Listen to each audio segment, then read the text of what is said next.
and yes, welcome back to another video, guys. Now, it is Christmas Eve. Happy Christmas Eve, and tomorrow is Christmas, of course. So I just want to start off the video by saying that I hope everyone has a very wonderful and happy Christmas.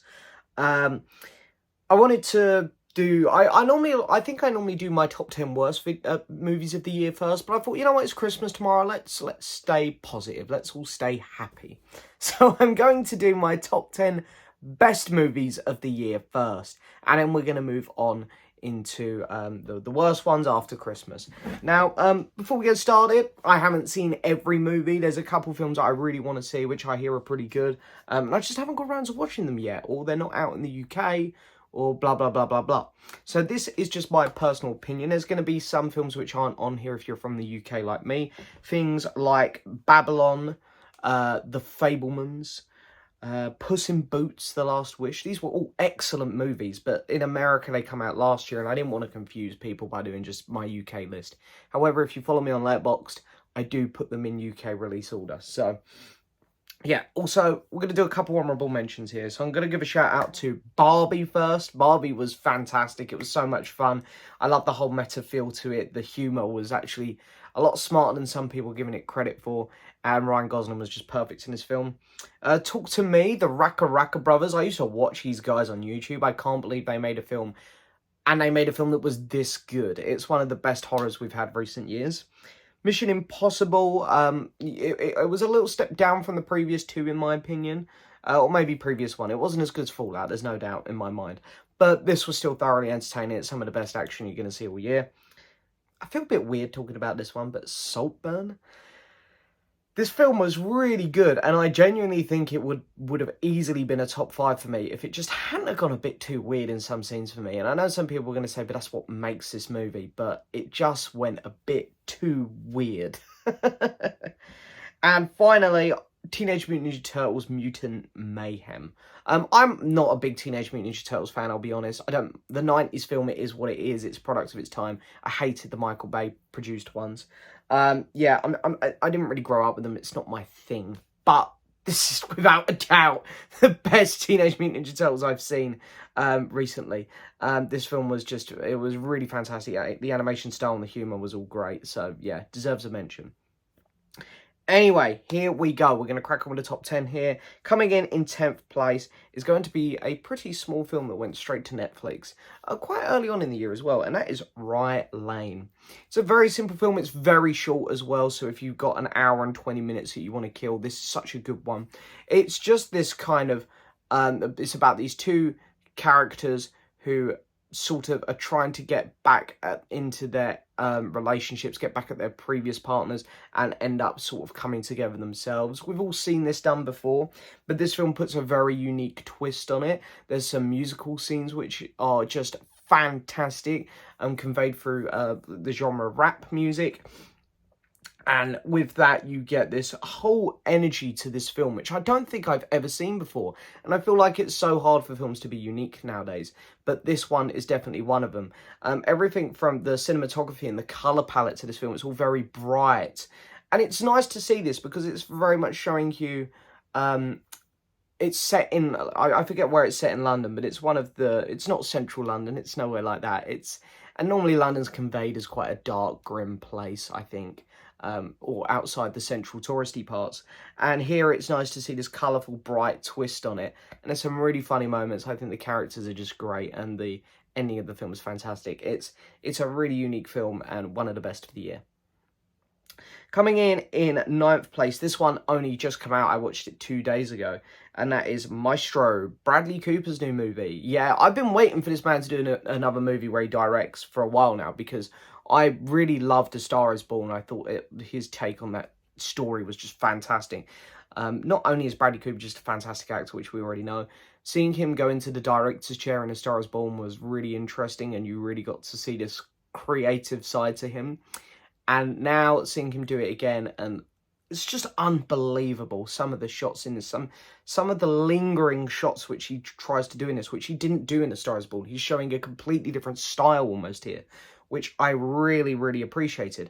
One of my favourite bits was, I think it was at the end of the second act, where he's doing his conducting, and he is just going for it. And it just made me wonder what it would have. I would love to watch some behind the scenes stuff on this, just see him convey how he wants it to be shot, how he wants it to look. And then he stands in front of the camera and potentially gives the best performance of the year. Like, he is straight up fantastic in this. Along with that, as I say, the aspect ratio I love.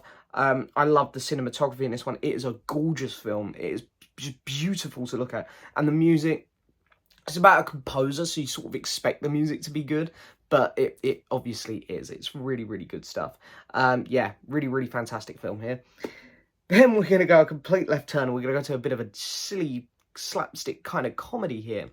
But I compare this one to Barbie because it's very self-aware, very meta. It does exactly what Barbie done, but I think it might have done it a bit better, and it went under the radar a bit. And that is a film called Bottoms. Yeah, it's kind of a coming of age. These two girls, they're both gay, lesbian characters, and they sort of make up this lie to get a bunch of other girls in their club, so they can basically hit on them and try and get with them. And it's an interesting premise for a story. And the way that it's just told, though, is so funny. The way it pokes fun at these dumb jock men is hilarious. And I had such a good time with this film. I think it's great that we're getting films like this and Barbie at the minute. It's very much just poking fun at society and the way that some people still, view the way that, genders should behave almost. And I think it's the way that they do it in such a, couldn't give a shit kind of manner is, I think it's great. So many of the jokes land. I love the characters in it. The actress from The Bear who's in this, I thought stole the show. She was really fantastic. Yeah, this is a film which just hit a lot of good calls with me. I think it's a very Gen Z kind of movie. But it in all the right ways, all the best ways. It reminded me a lot of like Bodies, Bodies, Bodies. I thought it was better than that, don't get me wrong, which is funny because it's got the same actress in. And again, another film that actress is in, the lead in it, Shiva Baby. It kind of gave me some vibes of that. It's a really, really good film. If you haven't seen Bottoms, I'd highly recommend, especially if you're a fan of Barbie. It's like a more adult version of Barbie, I guess, with the Gen Z humour. So yeah, it's a wacky film. Next up, this is one of those random Netflix films I put on this year and had a brilliant time with it, and I saw no one was talking about it. And for me, I just thought it was just brilliant. And that is a film called Fair Play. This stars Mr. Han Solo. I forget his name, but the guy who played Han Solo in Solo, who's a really great actor, by the way. And it's a shame that, that film didn't do better for him. And here you've got this relationship about these two characters who are, living together, seeing each other, blah, blah, blah, blah, blah. They work together and they haven't told anyone. It's a secret. And when one character expects to get a promotion, then it goes to the other one. You see how this relationship becomes very toxic, and you see it really start to crumble away. And throughout this, there are just so many scenes where you're sitting there going, because one character just loves to keep making these mistakes and pushing it, and you are sitting there going, stop, please, please stop. One character has a breakdown near the end in front of the boss, and it is one of the hardest scenes to watch, but it's so good because of the script and the actors. It is just a truly, truly fantastic film. Yeah, I'd really recommend giving this one a go on Netflix. It's one of those which you sort of expect just to be okay, and it really went above and beyond, which I didn't expect. Then we have, where are we at? 4, 5, 6. Yep, coming in 6th place is going to be John Wick Chapter 4. I like John Wick. I've never been like the big, John Wick's like the greatest action film ever. It's like, no, I wouldn't say that. They're just really, really good fun. And to be honest, going into John Wick Chapter 4, I saw the runtime and I was like, I think this is it. I think this is where these films are going to drop off. They got to, surely. They're going to have to start dropping off. Wasn't the case. I thought this might be the best of them. And I know some people are going to go, really? Like the first one especially has that more serious, grounded film. And it does, yes, but I kind of actually appreciate John Wick when it goes a bit more wacky and weird, to be honest, because we get so many bog standard action films that are serious. And don't get me wrong, John Wick is one of the better ones, but here it elevates itself with its wackiness through the visual aspects of the movie and how much fun they're having with the action sequences. There's a nunchuck sequence that goes on for like 5 minutes. any other franchise, I think, would make that boring somehow, but John Wick keeps it really fresh and alive, and you're engaged for the whole time. There's a couple scenes which go a bit far, I'm not going to deny it. There's one where he falls down some steps, and he keeps falling, and falling, and falling, and falling, and falling. So, yeah, it's not perfect by any means, but I have this one here because, for me, it's potentially the most fun blockbuster I've had this year. It was just, from start to finish in the cinema, I had a massive smile on my face. So yeah, John Wick Chapter 4. Then we have Past Lives coming in next. This is a film which we've seen this kind of story done before. These people who have feelings for each other and they reconnect later on in their life. One person doing better than the other. And they put a nice twist on it, of course, coming over from, I think it's Korea, coming over to New York. And so you've got a whole cultural thing there, which is like making these characters, you know, react very differently to the way they would have in the past to certain things. And it creates a lot of nice scenes there for these characters to explore. And I think with that, you've got just a really nice, heartwarming movie. And it really explores those emotions that the characters are going through. And it does it in a really unique way, especially by having the female lead in it, her partner there as well. And it creates some really interesting sequences. And I think it's just a really heartwarming movie that really makes you think. And it's probably the best film this year I've seen in terms of tapping into the characters and allowing you to understand them. And there's a very beautiful part at the end of this film, which left me with a bit of tear in my eye. And on top of that, it's just a really well-made film. It's a beautiful-looking film and stuff. So, yeah. Also, good score. Coming in fourth place is going to be Martin Scorsese's film, Killers of the Flower Moon. Yes, probably one of the longest films I've ever seen. And I will admit that is one of the few complaints I have with this one. I saw it in cinema, so pleased I went to see it on the big screen. These films should always be seen like that, I think. But I did feel the runtime, I'll admit. It's definitely a tad too long. This one could have been trimmed down a bit. And I really respect when Martin Scorsese will put a film out that's 4 hours. I've got no problem with that myself. If he feels the film is warranted that long, then go for it. That's what I say. However, I do disagree with him on this one. I'm disagreeing with Martin Scorsese. I wonder who's actually right. But in my opinion, I do feel that the runtime was exaggerated a little bit. It definitely could have been trimmed down a touch. But let's put that to one side. I thought it was a really interesting story. I couldn't believe it was a true story because of the where these characters go. Because I'd never heard of this before, and that's what I love about true stories like this, is when I go into it and I know nothing. It's great to learn about this.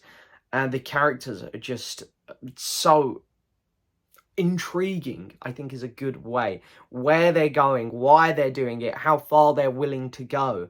And with that, you've got great actors. I'm not sure on the actress's name, but I thought she was absolutely incredible in this. I've seen her in a couple other things, and she's never particularly stood out to me. But here, she's brilliant. I'm hoping she'll at least get nominated for Best Actress because she was great. Leo's fantastic, but De Niro, of course, one of the absolute legends of Hollywood, giving a brilliant performance. And yeah, I just really liked actually when we went into the Indian culture here and stuff, and we didn't get loads of it, but when we did, I thought it was really great. The music surrounding those bits was fantastic, and the cinematography was also gorgeous in this film. Yeah, Scorsese, he's a master of his craft. Coming in third place, I'm so happy this one's here. I am so happy. And to be honest, my number 1 and 2 are like perfect films. I would have quite liked for this to be number 1, but my 1 and 2 are just, there was no doubt for me. Anyway, Godzilla Minus One. Whoo! Yeah, I mean, I watched every single Godzilla film last year, and I had such a blast with them. All the way from 1954, all the way through all of the eras, Showa, the Heisei era, the millennial era, all the way through. I'd seen Shin Godzilla actually when it came out. Obviously, I'd seen the American ones growing up. Even the Netflix 3 animated films. Watched everything, Godzilla.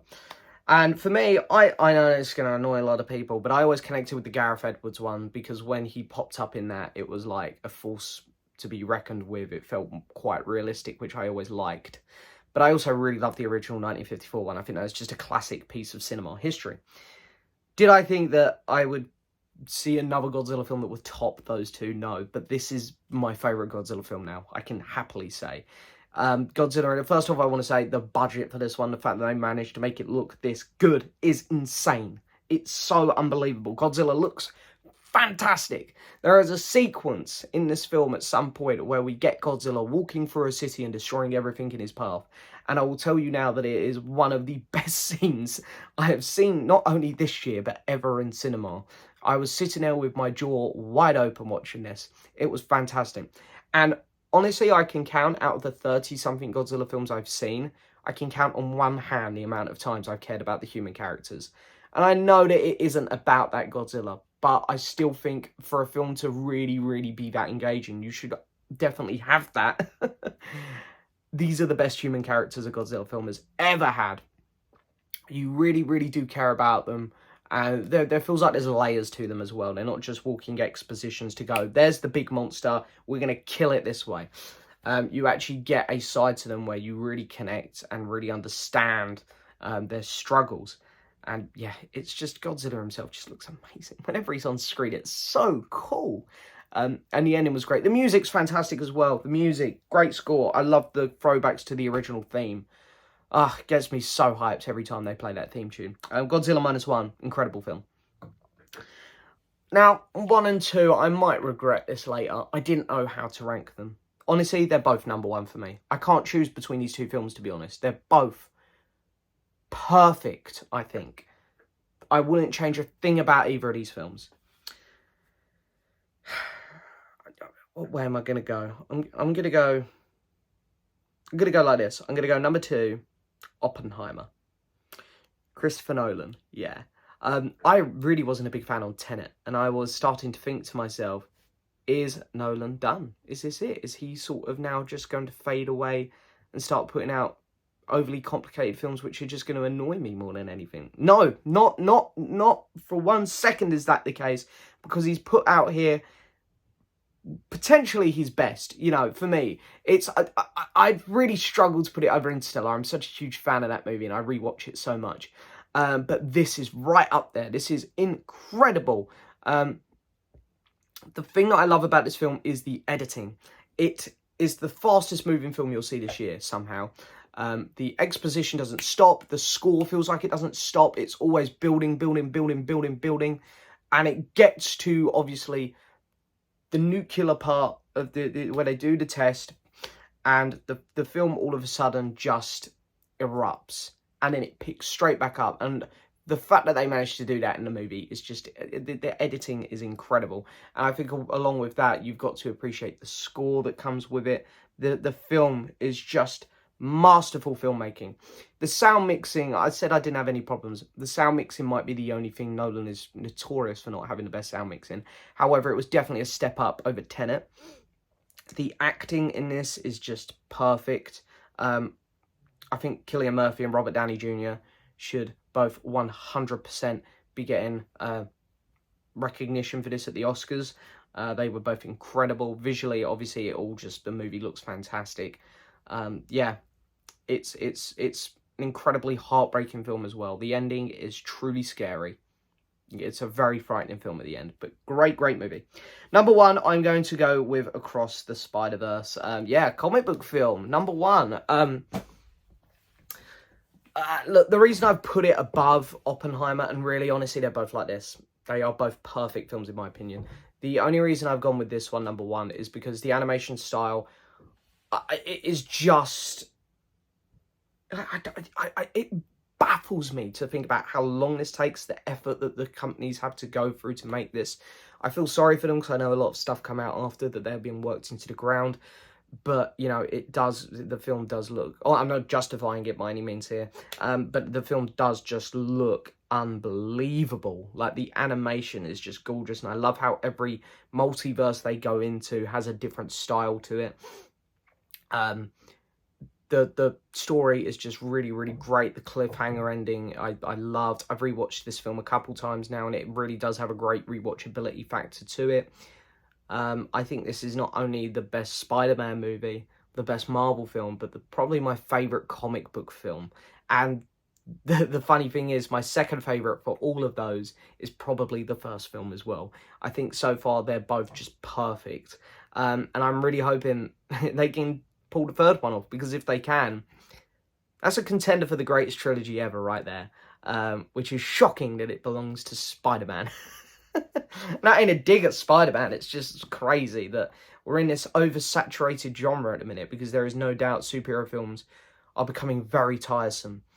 Comic book films in general.